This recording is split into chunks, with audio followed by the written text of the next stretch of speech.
ओम जयंती मंगला काली भद्रकाली कपालिनी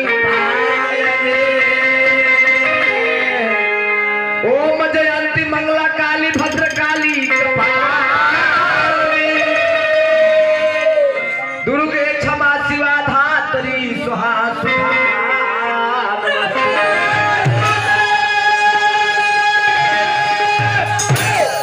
नवरात्रा में क्या कहल लो? शैलपुत्री ब्रह्मचारिणी चंद्रघंटा कुष्मांडा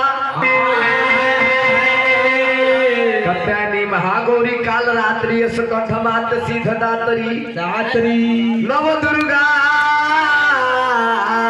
नमस्ते।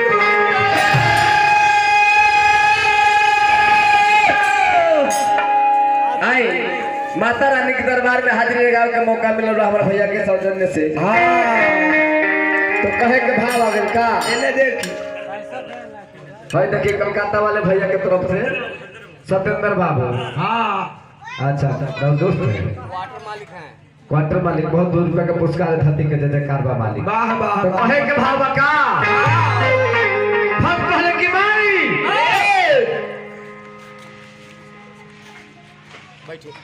नाम अनेक पर शक्ति एक बार चाहे दुर्गा कहीं चाहे काली चाहे शेरा वाली चाहे महिला वाली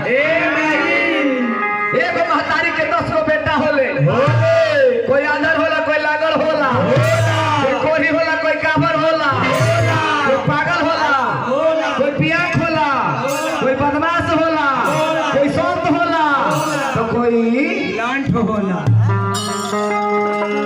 सबके भाई बड़ी चीज से कहे के भाव बड़ा पुराना लगन कि तू ही बारू बीना वाली तू ही मैया शेरा वाली ना जी। हाँ जी हे भाई आराम से। तो तू ही बारू बीना वाली तू ही मैया शेरा वाली तो तोहरे के पूजे साना आसार हो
आज हम गंगनबाद से जावत आए बने। हाँ भैया जी के संजय भारती देन हाँ हाथी जी के देन हाँ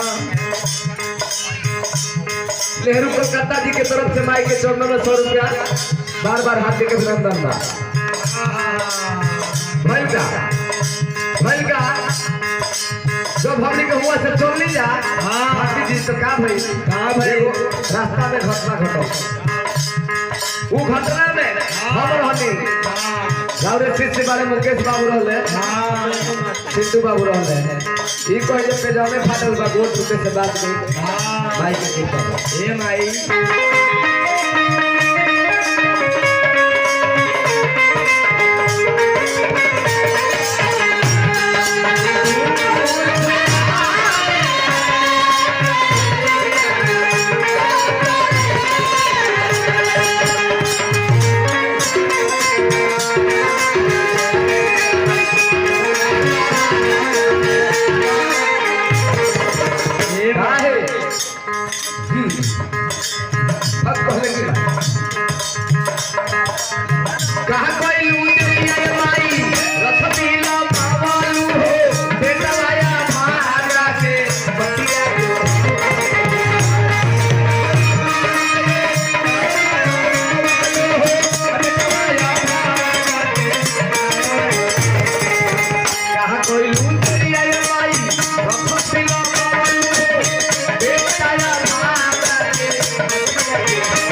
तुही बालू काली माई तुही महाकाली हो काली माई तुही महाकाली हाय तुही बालू काली माई तुही महाकाली माई तुही महाकाली तोहरे के